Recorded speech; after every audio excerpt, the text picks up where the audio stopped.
считаю, что инструмент доведения до органов местного самоуправления представителей малого и среднего бизнеса сельской местности республики неплохой найден. Ежегодно министерство, ведомство, правительство нашей республики проводит очень серьезную работу по защите таких средств поддержки в бюджете Республики Татарстан и участвуем в федеральных программах, национальных проектах, которые в последние годы очень эффективно работают в целом по стране.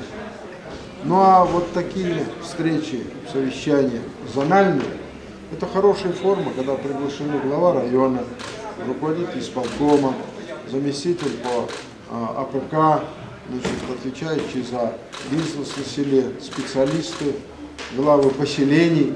Это тот круг, который никем заменить невозможно. Никто не приедет в соседний район решать ту задачу, о которой мы сегодня говорим.